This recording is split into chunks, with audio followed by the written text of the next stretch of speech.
What's up, y'all? It's your host, Sensei Eke, back with another episode. Before we get into this jam-packed episode, I'd like to say thank you for clicking on this channel. Thank you for leaving a like. Thank you for commenting. Thank you for subscribing, the whole 9 yards. If you saw me from TikTok, hello. If you saw me from Instagram, hello. If you saw me because you ran into me in person and I told you about the show, then you actually showed up, thank you. But today, we have a jam-packed episode. But before we really get into the deep, gritty stuff, I like to tell y'all, there's a lot that's gonna happen. But that's for another episode. I don't know why I'm talking like this, but hey. But to start this episode, do y'all want to go deep or do y'all want to go hoops first? You know what? I think we're gonna go. Let's go hoops. As we all know, the NBA season has been dwindling away. The game is almost over. We're about to get to the serious point of the year, the playoffs. The hoop sessions are about to get real open. But before I even get on that, I'd like to talk about this MVP race. This MVP race has been going crazy. So the two front runners, and then there's everybody else. At first, at number one, I have SGA. SGA has been hooping for a good minute. He's been putting up, I think, like 33, 5, and like 4-ish. Great numbers. MJ numbers. You know what? The only players that are put up those type of numbers is like MJ. Not even now. I was going to say LeBron. Nope, not LeBron. It's MJ, Harden. Those a couple of years when he was out here just scoring out of his absolute mind. And then the Luka year. And then the Luka year where he averaged 32 with the Dallas Mavericks. And it looks like he might not even win it, even though he has the first seed. And he's been dominating for the past... This whole year, he's been on a ridiculous tear. I think he's up to like 40 to 50 games of putting up 20 points over and over and over. The last time I've seen a guy hoop like this was when Harden was in 2018. But hey, we're not here to talk about Harden right now. And then the number two guy, who honestly might end up winning. I'm not going to be too mad if he wins, but I will be looking at the league very side-eye if SGA doesn't get it. It's the head of Nikola Jokic. Nikola Jokic might walk away with his fourth.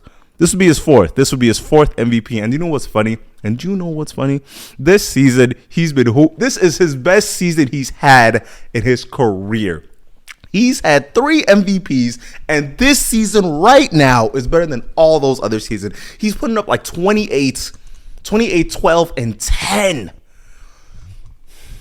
Y'all might be having flashbacks to them Russ years. Y'all might be having flashback to the Russell Westbrook putting up a triple-dub, that 30-point trip-dub.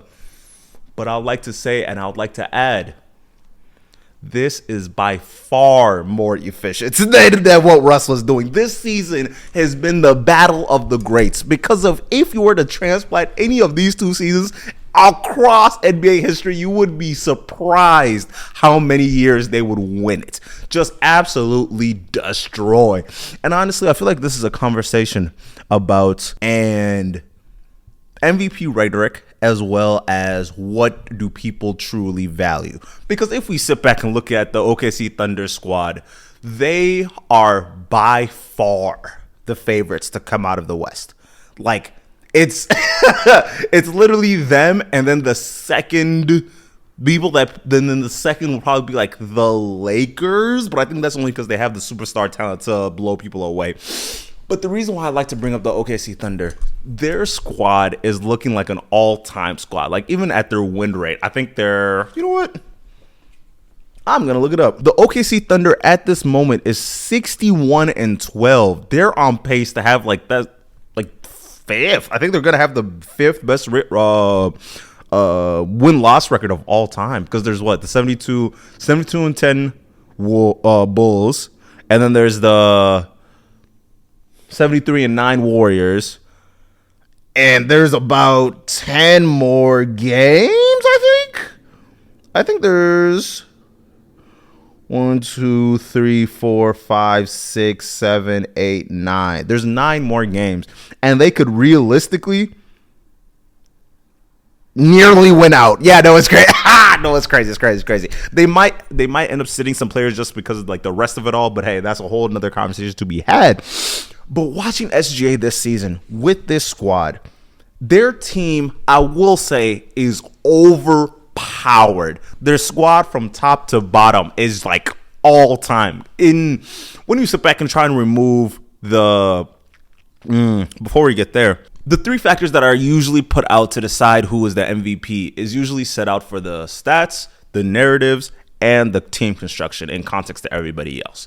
The OKC Thunder, their team is stacked. They have a bunch of players that are starting on any team across the league, even on the Boston Celtics. And even if when you step back, OKC Thunder has a starting five of Shai, J-Dub. Who's their three? Shai, Alex Caruso, J-Dub. Actually, no, Caruso's their sixth man. Shai, Lou Dort, J-Dub, Chet, and Harkenstein. That's nice. That's actually a really nice squad. And they can go smaller, they can go bigger, depending on what type of construction they really want to throw out there. And it makes me think, with their squad, the way it's set up, if you take off a guy like SGA, there's still going to be a 4 seed if they're ran by J-Dub instead of SGA. But are we going to take that are we going to put that into consideration when we do try and discuss who his opposition is in Nikola Jokic? Because when you sit back and you look at their team, the Denver Nuggets suck, but I think that is purposeful. They have set their team up to the point where they have a guy like Nikola Jokic, where his center of the hub makes everybody into players that they would have no way it actually reaching their full potential. Like, you have a guy like Jamal Murray, in some people's minds would be sometimes he looks like a top 10 player, especially when he plays against the Lakers, because of his ability to play off of Nikola Jokic is like, honestly, it's a match made in heaven. Just the way that they were able to play inside out, and the way that he's able to just pick and pop the whole 9 yards, just shooting, creating the whole 9 yards of it. But if you do remove a hub like Nikola Jokic, their team becomes atrocious. So now I'd like to ask you the question: when you're comparing two players, are we going to value the guy that's able to make a team good? Or actually, no, are we going to value a team that's able... Are we able to value a player that's going to have your guy jump from a truly atrocious team to being a good, maybe they might make some noise in the playoffs team? Or would you rather value a guy that makes a good team a spectacular team?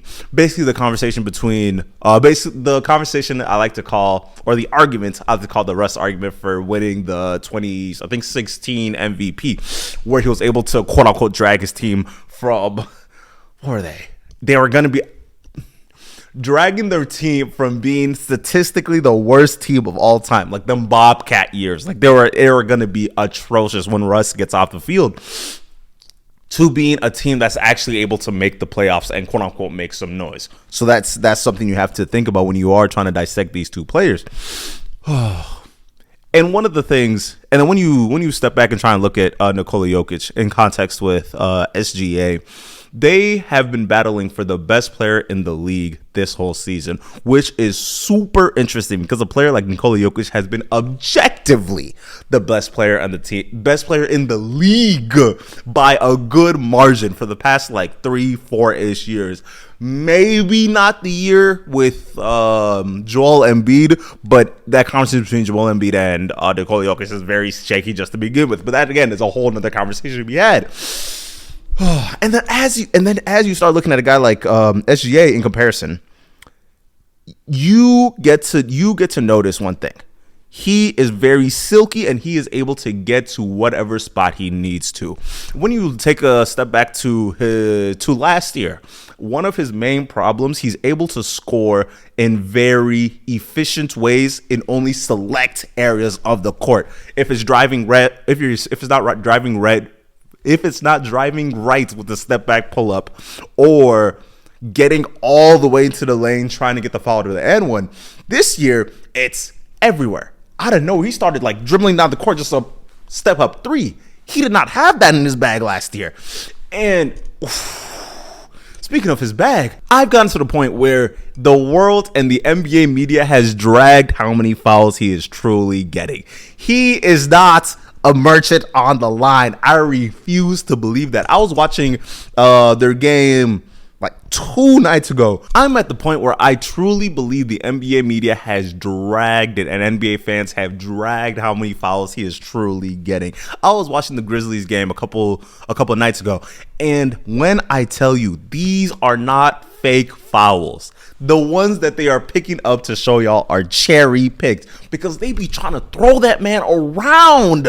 They be bumping him. They be grabbing him. And it gets to the point where his play style is just sets you up to foul him. So when Harden in 2018, he was averaging, I think, like 12 to 14 free throws per game. One of the things that he would do is he would drive by you and then hook you. He would hook you with his arm and then go up. The way that SGA gets fouled, he literally drives and he extends first and then pulls it up to get to the lane. That is completely different. He is not grabbing people. He's not actively making unnecessary moves to get to where he needs to go. I know y'all are gonna keep trying to show that one cherry picked clip where they pulls up and then he goes to the side and gets that foul. But hey, that's not the way he truly plays. And it's starting to get annoying because every team has a player that does that. And to discredit the other, he's averaging like 30 something. He's averaging like 31 points. To discredit the other 20 points he's getting per game just because y'all don't like the 10 free throws he's getting, not to mention he's shooting the free throws at a really, really, really high clip. But even when you take that and compare it to historical players, it's not even that crazy of a clip. That is ridiculous to me. That is so ridiculous. So this MVP race has been very difficult to decide who. This MVP race has been very difficult to decide who is really a step above everybody else in context of these two players, because I feel like we are rating the MVP on a weird spectrum. And let me get to the point of narrative playing a really big part into this game. At this moment, SGA has, I think, 70 of the 30 media votes. And the media is basically people that decide who is going to actually win these awards. SGA is by far in the league. But let me make a case for a guy like Nikola Jokic real fast. Nikola Jokic's team is not set up to do much without him, right? I already mentioned this earlier. He is the hub, and he's responsible for so many points, because not even to mention the 28 points he's putting up a game, but to look to the right, he is getting 12 assists every single night. That is a lot. That is a lot. That's like, let's assume all those are 2-pointers. He's responsible for 24 more points on top of his already 28. That is a lot of points. That is a lot of motions. A lot of players that are getting involved in the game, making you have to figure out which poison to really get at. That's number one. Number two, I feel like people are forgetting how injured this team was. They did not have Aaron Gordon for a good amount of time, meaning that Nikola Jokic was forced to step up mainly on the defensive end. People forget how much of a jump this guy Jokic had in the defensive end. People keep saying the sentence, he is not that good at defense. Let me explain to you why they think he's not that good of a defender. In 2020, in the NBA bubble, Nikola Jokic and the Denver Nuggets faced off against the Jazz, the Utah Jazz with Donovan Mitchell. Yes, the iconic Donovan Mitchell and Jamal Murray playoff game, where they were both putting on their most historic games. Every other game, losing in 7 in the long term, right? Bro. Donovan Mitchell was averaging, I think, if I could call it off head, he might have the highest playoff average of all time, just based off that game. He for sure has the highest scoring in one playoff game for sure. I think with 54 to 58 points. Those numbers could be wrong, but that's not the point of this rant. Real quick, it was getting to the point. The way that they were getting their points was Donovan Mitchell knew, as long as I can keep Nikola Jokic involved, I can score. And when you look back in the plays, that's literally all that was happening. He would call Nikola Jokic up, he would get the pick and roll and just be a foot race to the lay, get the bucket. And they would do that over and over and over again. And then when you jump back to the next series versus the Warriors, or might be the series before, beyond the point. It was the year before, yes, that they lost to the Warriors. They were continuously bringing Nikola Jokic up for the pick and roll and forcing him to play defense out in space or play defense in transition, where you know that is not his thing. And since he was offensively talented and offensively gifted, he wasn't where he is now. So the amount that he was leaking on the defensive end was wiping off all the progress that he was doing on the O. And the problem with that, it starts to become difficult to play you, or to at least, it gets difficult trying to hide you, especially in this type of NBA. But all that has changed, especially if you've been watching recently. The type of slack that he's had to pick up over this past year at least, has been crazy. It's been biblical. At this point, it's been biblical. Because people forget how much of a load Aaron Gordon has to take on when he is playing defense for the Denver Nuggets, because their team isn't. I like to call the Denver Nuggets Daryl Morey's side team, because they do not have much defensive schemes. I think that's partially because they rely so much on Jokic, but I also think they rely so much on the fact that he can play so many minutes for a whole game, because their backup centers aren't at the level where Nikola Jokic could even sit in the first place. So the fact that Nikola Jokic has been on this tear kind of proves how valuable he is. And again, that's kind of the whole point of the MVP in the first place, because it's the most valuable player. But I think the problem that we've reached and we've gotten to was the MVP has changed meanings every single year for the past however long the league has been giving out MVPs. But I think the main problem, the NBA has changed its criteria for an MVP every single year for as long as they've been giving out MVPs. Because before, it used to be whoever is the best player on the best team in the league that has the most wins in comparison to everybody else. That's not always the case. Then it became who's able to have the most impressive, who had the most impressive stat lines. And then that changed. And then it changed to who's just the objective best player in the league. And that was changed to what it is now, where we don't know what to go off of. And it turns into the eye test, and that's very difficult to have, in my own opinion. Yeah. But if I was to put out an MVP, I would say the MVP should go to Shai. I would say it should go to Shai, just based off of the style that he's winning it in, because of he is the best player on the best team by far. Like that's I feel like we should at least reward that for what it is, at least in this season, where people might not say it's cut and dry, but me personally, I think it is. I definitely think it is, because Jokic's squad, I think they're like the fifth seed, and it's like, yeah, that's a bit much. There's a traitor among us. So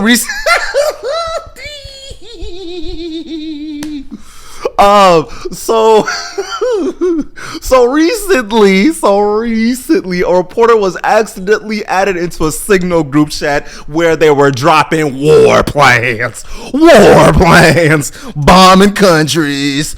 And you know what? We have reached a point of civilization where incompetence is winning. We do not need it to win. Bro. Okay. When I first heard about this, I was sitting back and I was thinking to myself, this could totally happen. This is why I can't get into politics, because I know. If me and you was inside that group chat, a lot of things would be going on. And honestly, I feel like the reason why they were so forceful in trying to wrap this up is because there was more in that group chat we do not need to see. Those are some people we don't need to know about. And honestly, I don't blame Jeffrey Goldberg for pulling out and letting them know, hey, just so y'all know, I don't think you meant to send me this. And you know what? He's a good civilian. He's a good, great civilian that appreciates his life and duty and his workmanship. So, as y'all know, the journalist Jeffrey Goldberg has brought it to the public that they've been discussing some war plans in a not-so-secret group chat. And you know what?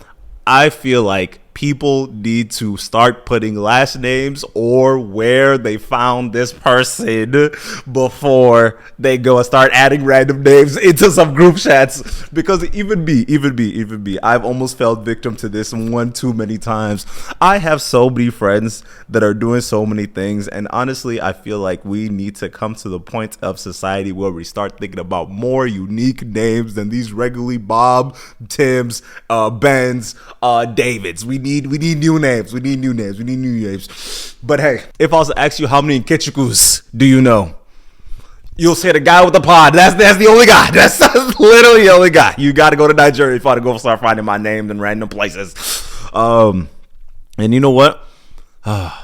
It's wild because I don't even blame him, because of I personally know 3 Jeffs. I know 3 Jeffs right now.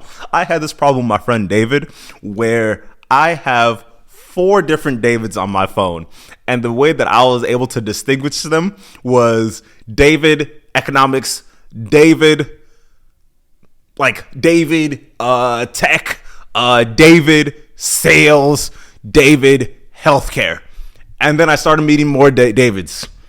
And then there was more Davids in finances than I cared to imagine. So now I start adding like a very special nickname or where I found them at. You know, something that I can identify them right off the dome. Do you all ever sit back and think someone in your group chat might be spilling the truth?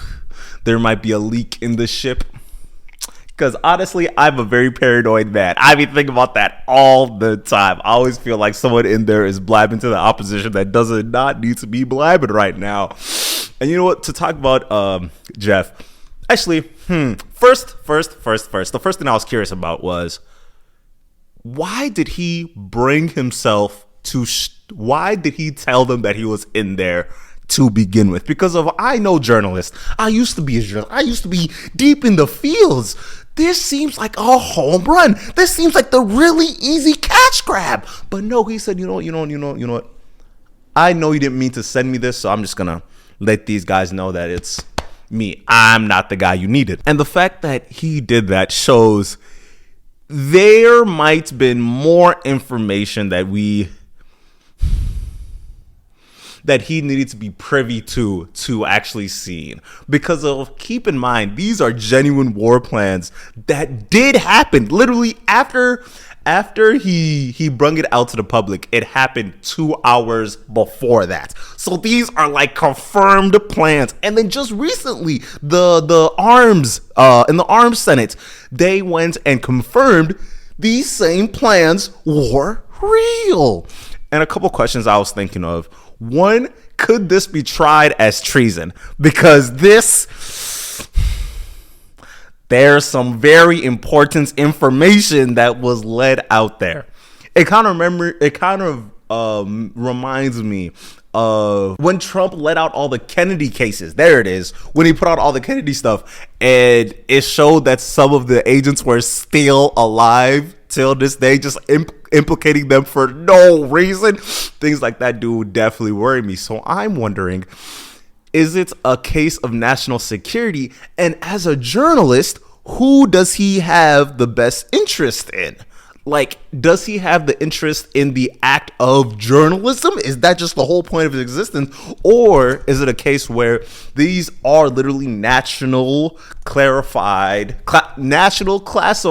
information that just are very iffy to be bringing out of nowhere, right? And then I turn around and I think to myself, isn't this the whole point? The whole point of having special places where you go to actually unveil critical information like this? Because I remember when I was in the Senate, they literally had a room that was like underground, that had no phones, no communications, no nothing. The generals come in, everyone sits around this table, they talk about whatever needs to be talked about, and then everybody leaves. You don't text information like this. You don't text information like this. And another question. Isn't Signal a private company? I am very confused right now. You're telling me a private organization has some crazy information like this? That seems like very problematic to me. That seems very problematic. Because even on the next step, so the whole idea of Signal is when you send any information, the information gets lost to the wayside. People usually use it for like drugs or escorts or things that they don't want the random individual knowing. But just because it disappears does not mean it expires. I'll say it again. Just because it disappears doesn't mean nobody else can get a hold of that information. What do they think? This was WhatsApp? They think they were using WhatsApp. They were using WhatsApp to send over codes. They were trying to bomb us. And honestly, even with all the jokes, it kind of reminds me why everyone was such up in arms for the people that Trump was putting in his cabinet, because of these are literally just guys. These are just random. These are people that don't have the experience to be holding such crazy powers and such crazy levels in the government. These are heads of security. These are the top guys, right? And the fact that they were doing something so stupid, it's literally just stupid, out of everybody to add into the group chat, that's the guy? That's wild. That is wild. The editor-in-chief of the Atlantic, bro. And you know what's crazy? All they did was say, "Oh no, this guy was lying. This guy had no proof. This guy had no this guy was just working for a failing company, just trying to get a headline out of it." And he said, "Oh, you think I'm a liar? I'ma drop it. But before I even do that, I'm gonna put it behind a paywall." First of all, you're very wrong for that. I will say that one thing for sure, because putting it behind a paywall when this is of, they're lucky this was not in the 60s, because this is a Watergate level. This is a Watergate level scandal that they're about to sweep under the rug, and I find that so insane. Honestly, I was thinking about it. I was talking to a couple journalists that are on Capitol Hill right now. I was asking, what would happen if he had just stayed there, kept his mouth closed for like this whole Trump administration, just kept his mouth closed, kept his eyes closed for 2 to 4 years, with everything going the way it is going. Beyond the points, if he just pulled up, sat down, kept his eyes open, kept his mouth closed for 4 years, didn't say nothing to nobody, how long do you think it would take for them to notice this guy was there? How long? This incompetency might be the thing that's blowing me the most about this whole presidency at the moment, because we are getting to the point where there's idiots running the farm, and I don't like it. I do not like it. And this kind of reminds me of the way that DOGE is moving, right? Pulling up and being the Department of Government Efficiency and cutting out so many heads of states, removing money to pre-existing organizations that help America run the way it is, trying to reduce education, trying to remove healthcare from over here, trying to do something with Social Security over there, trying to buzz the union, trying to do da-da-da-da-da-da-da-da, all these different things all at the same time over the span of we're at what, 110 days? Over the span of 110 days is wild. There's a reason why governments are not supposed to run like companies. It's not supposed to be efficient. America has never been an efficient country. Never. If it was, there wouldn't be. If America was efficient, there wouldn't be a reason for me to have to go get a degree in taxes so I'll be able to save a little extra money. Do you know how much money you would save if you went and did the taxes on your own without hiring nobody? I went and did the I went and I looked at my taxes this year, right? And I have a guy that I hire to do my taxes. And we were like, hey, what would happen if I, instead of putting zero, I just take all the money and then I pay back taxes at the end of the year? What would I get back, or how much money would I save if I did the math correctly and not give me like $1 million back like some of y'all did? But that's 2020. That's 2020. Some of you wouldn't even talk about it. We would not have to talk about it. How much money would I get? How much money would I save in the long term? Bro. Just quick math. He was talking about some people will end up saving 10,000 and up. It's ridiculous. It's actually ridiculous. So instead of you getting your 3,000 back at the end of the year because you got your tax return, you would save far more if you just did the math itself. And then I sit back and ask, if that's true, why does the IRS exist? Why does the IRS exist in the first place? Why do accountants, why do tax accountants exist in the first place if I'm not a business? They should know how much money I should send them at the end of the year. There's no way that every American is leaving all this extra money out and y'all are just okay with it. That's ridiculous. Y'all are stealing from poor people. Y'all are sitting back and stealing from poor people.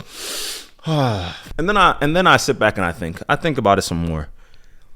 We have always been a superpower because we've always spent enough money to put enough war everywhere. We've been able to put so much bread everywhere that everybody is forced to listen to what we say, because that's all we really are. We're just a fire nation walking around, setting things up the way that we feel like it should be, going into other countries and telling them, hey, you got to move like this to be able to set yourself up like this. That's wild. Did you see that we're putting up a base in Greenland right now? We're setting up a base in Greenland to be able to have our own military base there right as we speak.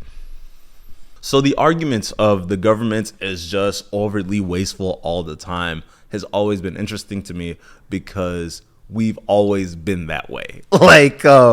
Trying to dismantle all these different agencies to save a buck is crazy to me, because removing agencies that actually do things is very counterintuitive. And then trying to hire them back in to get back their jobs is also very counterintuitive, because they already took their money and left. They already got their severance packages and walked away to the sunlight. Damn, that's making me sad. I'm not going to lie. That's making me sad. But, and it makes me feel like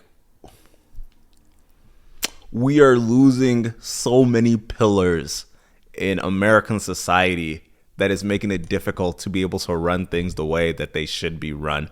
And it's like, yeah, I get there's a lot of money that's quote unquote going missing, or we're spending it to go over in this country for aid and this country for famine and this country for da-da-da-da. But there's a reason we've done this for the past 100 years. We've been doing this forever. There's been reason for that. And I like there's a quote, I think it was a general that said, it's cheaper for us to stay diplomatic than it is for us to go to war. It will always be cheaper than going to war. And honestly, safer. People's lives would be saved if we weren't out here trying to go to war for all these little different things. There's a reason why we put bases everywhere in the country and then just send them the taxpayer money to help build their nations. It's part of the growth. It's literally part of the growth. So cutting off all those different heads and all those different helps to these other countries will show its face later down the line when you have a country like China that's actively recruiting and actively sending business and money to other countries, especially a lot of countries in Africa at this moment. But hey, that's a whole nother conversation for a whole nother day. 2022 was an interesting year. Steph Curry gets a ring. I wanted to travel the world, and my friend went and bought a Tesla. Fast forward to 2025, the Warriors aren't going to win a ring this year. I got to travel the world a little bit, and my friend wants to return his Tesla. It's bad, folks. It's bad. Oh, they have been calling for Elon to either pick becoming the head of DOGE or the CEO of Tesla, but you cannot do both. And you know what? I kind of concur. It's getting difficult. Because of you know what? Let's rewind. Tesla was the face of innovation, the face of electrical vehicles changing the world. In 2022, if you bought a Tesla, what you were saying to the world was, hey, I'm a cool tech guy and I want to save the world in my cool car. You were like Brian from Family Guy driving his Prius everywhere. But now, you could get hunted. They're hunted, y'all. It's bad. It's so bad. Oh my God. Oh, there has been fears from a lot of Tesla owners that they are about to be put in danger. And you know what? There's some danger that's being put some places. I cannot lie to you. Over the past week, they have been hunting Teslas down. They were hunting Teslas down. 2 Tesla dealerships were being vandalized, blown up, cars set on fire. It was bad. Everyone is panicking. And it got to the point where they started to put Tesla owners' information online to track them. So you could see Tesla owners and where they're driving around your city, and you could find them. It got so bad that people are taking off the Tesla logos and replacing it with Toyota, Buick, Chrysler 300, Hondas, the whole 9 yards, but just scraping off that Tesla logo and just I even saw someone put on a bumper sticker saying, I got it before Elon. I got it before Doge. Please don't burn me. And you know what? I do not blame you. Is it getting to the point where people are overreacting? Is it getting to the point where this could be seen as protest? All I'm saying is Tesla's stock has been tanking. It dropped 500 points. And you know what? Is this a good thing for me that I was able to jump in at a cheaper point? Maybe. Did I throw a little bit bread when it was down a little bit? Maybe.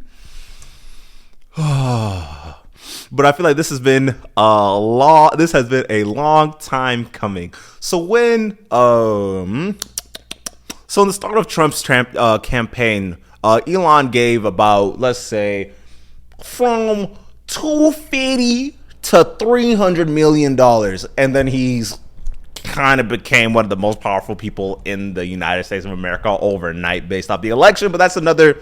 And you know what's crazy? For the longest of time, I wanted to get an electric vehicle, primarily a Tesla. But the way that things have been going down, I don't think I could put my money towards it anymore.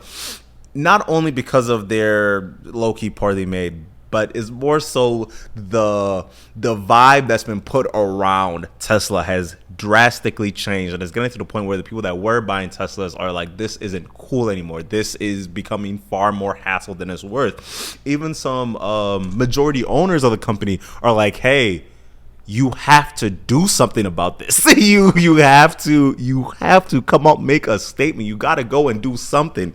And you know what he does? He goes and says, hey, Trump, I gave you 300 M's. You come and collect, come and do something, come do something. So you know what they do?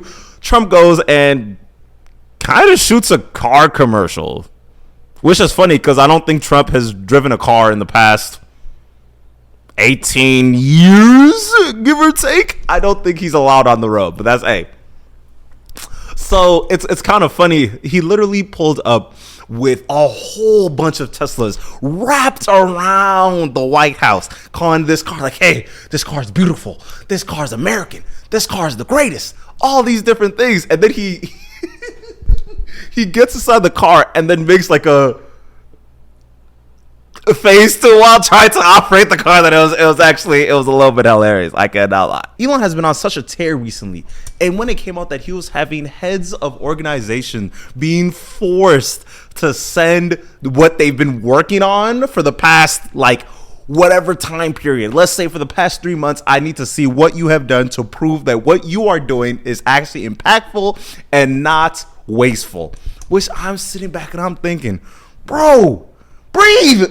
Just take a breath. What do you know about running interns across the United States of America? That's ridiculous. And it's getting to the point where to be able to figure out what is being quote unquote effective has become such an arbitrary notion, and it's setting itself up to be some of the most wasteful amounts of time and money that's being spent in the long term, because they're saying that he's saving some estimates at like 10 billion, some shows at 100 billion, and then you look at the records and it's just inaccurate. It's just inaccurate from head to toe. And it's like, what does it matter? Why are you the one that's going to be like, oh yeah, no, this is what we should be spending our money on, and no, this is what we should not be spending our money on? You just know tech. You know one thing. This is not your expertise. You didn't go to school for this. You didn't teach yourself this. You didn't do none of this. It's literally just what you are feeling at the moment, and then turning around to get a military budget. Whoa! Whoa! You about to cut yourself a check for $100 billion to run SpaceX? This is ridiculous. And my main reason for saying that's ridiculous: letting a privatized company get taxpayer money is so wild. Letting a private is he a citizen? He might be a citizen. He's probably a citizen. He might be a dual citizen from there in South Africa. But letting a private individual be like, oh yeah, by the way, I know I gave Trump about 300 M's, but can I get 100 billion my way? Can you cut off a little bit on that check? I'm sending it back to myself. Can you please? Like, hey. That just sounds like so much. That just sounds cheating. You're literally just cheating. That's literally just cheating. Oh my god. And then another thing that was wild that happened. People started doxing his workers, and they turned out to be like 19 and 22 year olds.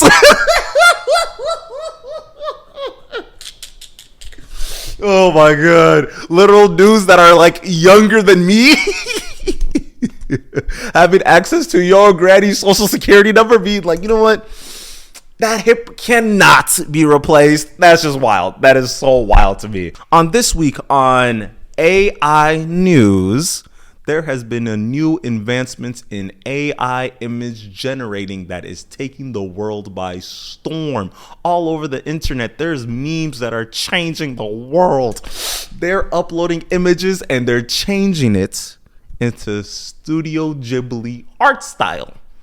And when I tell you, it looks so cool. AI imaging has It makes me so worried how advanced we're getting so quickly, because so even beyond the meme, it's showing some of the most hyper realistic imaging I've ever seen in my life. I was scrolling on Instagram the other day and an image popped up with 4 friends. And when I tell you, I thought they just pulled up to a college campus, took the selfie and posted it. No, no, no, no. It is all AI. That's ridiculous. I scroll again. I see a lady that's streaming. It's AI. I scroll again. It's a Nike. It looks like a Nike ad, or some Sports Illustrated cover model magazine image. In the bottom, it says AI generated. AI is going too crazy. It is destroying our minds. It is going wild, and it's getting to the point where we might have a problem for creatives in a couple of years. It might. This is already getting crazy. This is already getting crazy. So my thing is, on the internet, it was going crazy where people were imitating the Studio Ghibli like art style. And when I tell you, it looks perfect. It looks absolute. It looks like the guy drew it himself. It was getting so bad that the creator of Studio Ghibli was like, "Can y'all please just stop? Y'all are stealing from me. Can y'all please stop it? Y'all need to just chill. Please chill. Just stop. Just stop. I'm trying. Y'all, come on. And I feel like it's getting greedy because of it's jumping the steps for so many individuals. And then it also came out where a lot of modeling agencies, they were starting to use some of their models to be able to sell off to other companies to use their imaging and their likeness and all that stuff while they are across the country and across the world. So they had a lot of models that were commenting like, yeah, I could literally be in San Francisco and in New York all at the same time. Which, come on, that's wild. That is wild. Because of people might not see it as a problem now, but I feel like this is their way of just removing real people from an industry again. But industries do not exist in a vacuum. They do not operate without the people. Because if I'm a person just watching entertainment that doesn't have any people in it, why am I watching it? So why am I consuming this content when I know it's literally just ones and zeros being personified? And you might say, hey, that's just because of we haven't lived and grown into it. What about the next generation that's going to come up and that's all they know? What are they going to be thinking? I feel like the way AI works, it feels like it cannibalizes on itself. So they are using past information to create this new thing as of this moment. But that is not innovation. That's not creative in my own opinion. I could be vastly wrong about it from everyone else's standpoint. But what is the point of watching a thing that's already been created, right? And then what is the point? I have this is a good example. I remember they were using AI to generate more episodes of shows that is like already finished. Like, for example, Friends or Seinfeld, things of that nature. And I'm sitting back and I'm thinking to myself, do you just not want stories to end? Are we just going to be clinically stuck in this rotating? We're going to be clinically.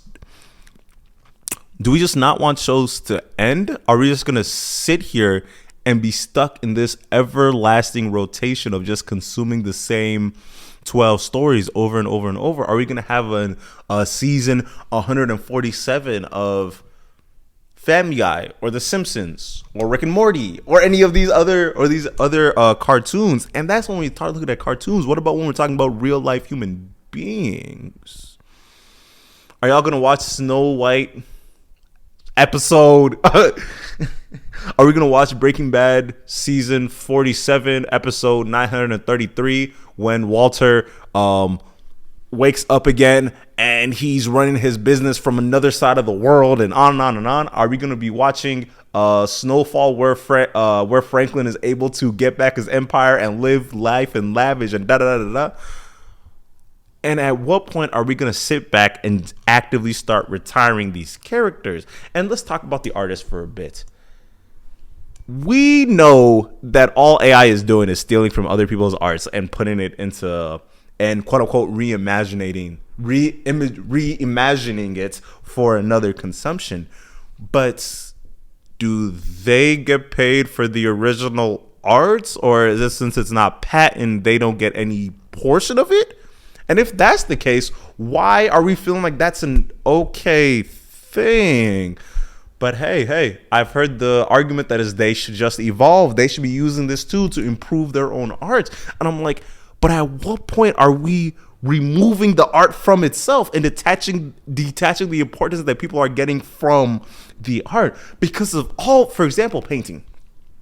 All painting is you had an image in your head that you were able to spew onto the real life canvas or paper or image or chair or lights or TV or whatever it is. Whatever art and medium that you wanted to do, you are able to expel onto it and create. But at what point are we going to be like, okay, we are just wild. We are sitting here just wilding. We are just wilding. And I want to touch on the using models and just licensing them to other companies. I feel like that's a very tricky scope. That's very tricky for a number of reasons. The main one being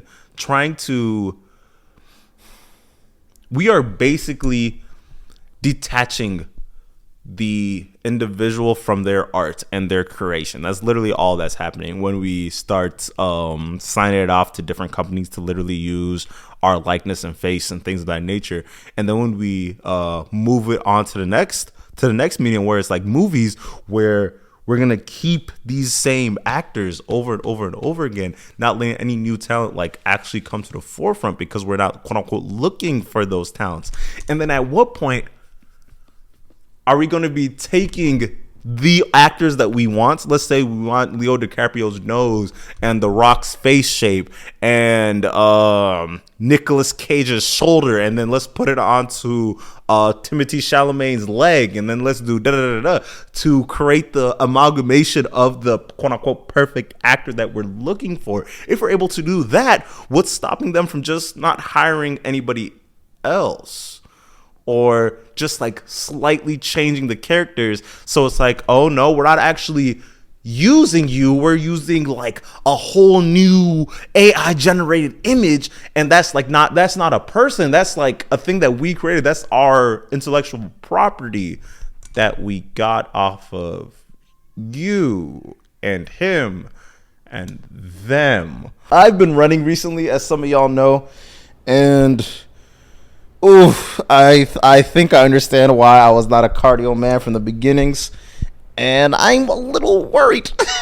I'm a little worried. So, I've been quote unquote training for a 5K for the past like a month of actually getting a couple miles in every day, and I'm trying to figure out if it's a knee over toes problem.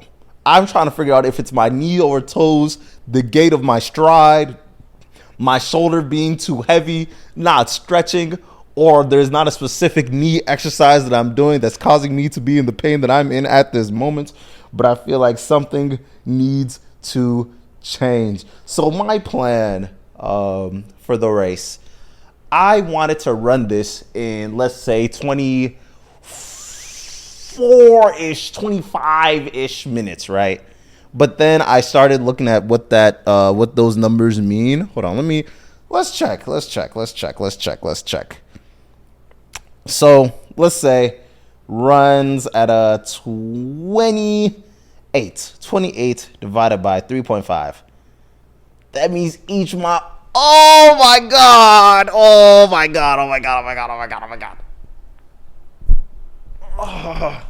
I forget how obscene running is, because that's an 8-minute mile, like 8 minute per kind of run.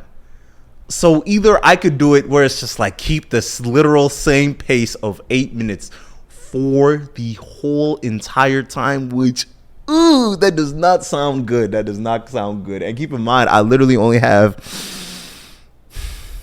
A week? I think I have a week. I think it's tomorrow, next week from tomorrow. And I think I'm going to try to hit it in like 2 days. I'm going to give myself 2 days, and then I'm going to see if I can hit that pace. Because the last time I ran, I was able to do 10 minutes. Just hit 10 minutes. It was a 10-minute pace for each one, which felt a little slow, but I feel like I'm getting a change in stride that's really setting me off in this path. Because like my thing is I want to be good at running. Being good at running feels like the most healthiest way to decide if you're athletic or not. Because you can lift all the weight in the world. You could squat all the weight in the world. Because I can lift pretty heavy, but I cannot run for a really long time straight. And I feel like that is the best way to figure out how athletic you really are, especially in context to everybody else. Because one of my goals in this short life is for me to live till I'm at least like 98-ish, 98, 104. That's like the range that I want to be able to live in and live like a useful life. Like basically I'm able to touch my toes, touch this, like just be able to jump, be able to land, be able to like fall on the ground and that not be my really big fall. That's like my goals in life. But I feel like if I cannot run, running is a good indicator for how you will be able to fare in your longer periods of life. That's like the most important way to be able to signify where your athleisure is going from here or there. Because of your VO2 max and your endurance and your cardio, I feel like it's a lot better of a indicator of what you can do physically than how much you could actually like push and pull based off of like the muscle wise, right? So I have been running. My training schedule has been weird. So first I tried the Nike app and it wasn't the best for me. So I started just using my Apple Watch to figure out how my running measurements and everything. And it's been not as helpful as I always wanted it to be. It's not doing what it needs to do. You feel me? It's not doing what it needs to do. And that's a problem that I am finding that I do not like. And then I go and I look to my right and I figured, am I not eating correctly to set myself up to be doing this athletic feat? Because this is a very athletic thing to do, be able to run a 5K in 28 minutes. That is a very athletic thing to do. And I'm looking at people, I'm like, dang, people want to hit this in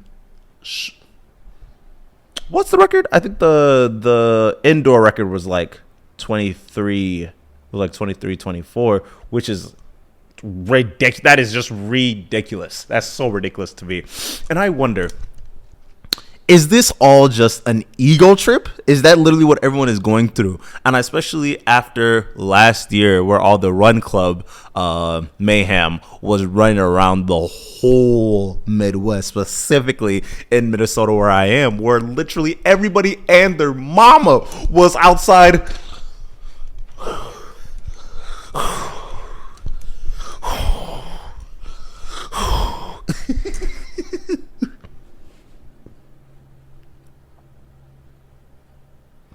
where everyone and their mama was running.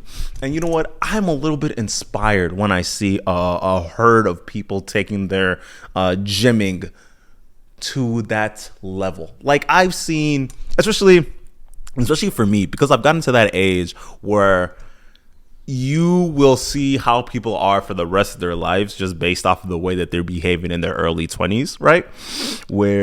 Let me say early to mid 20. That's kind of how you can figure out what type of athletic shape that's an individual is really going to be, because it was like, if you care about exercise, it will show.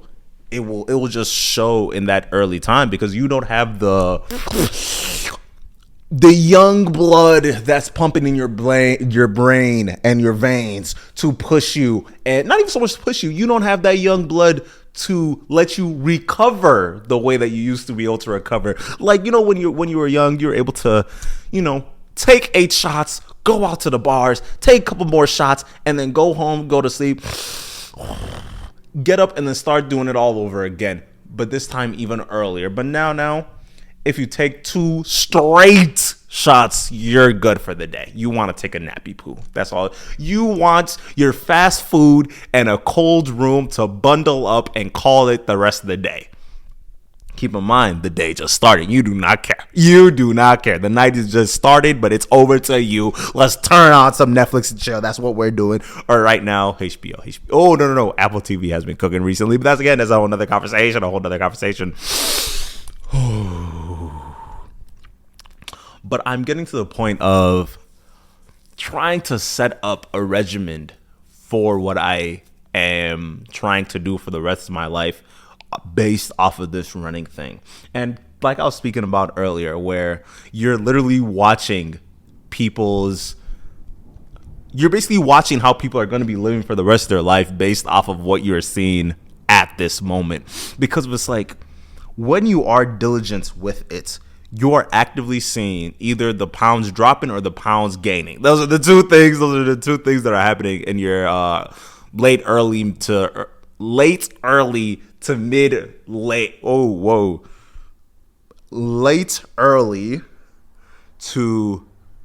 mid 20s. I don't think that made much sense, but hey, that's not the point. So trying to sprint and keep a sprint is my goal. I want to be able to actually pick up the pace while I'm running.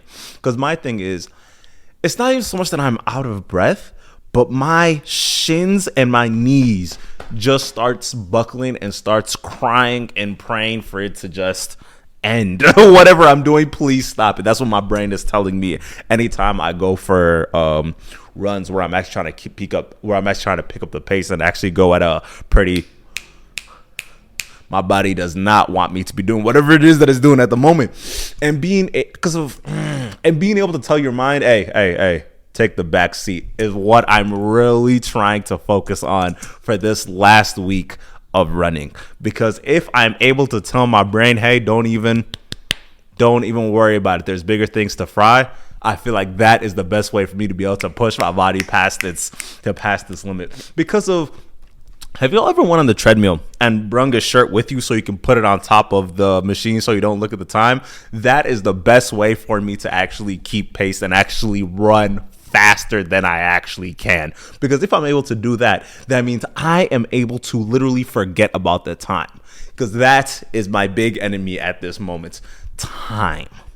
So that's why I'm kind of tempted to not have anything playing in my ear while I'm running and just let my brain go into, try and force my brain into flow state while I'm running. Because when you're in flow state, you tend to forget what is going on around you. You forget the time that's being alive. It's kind of like, that's honestly what this is.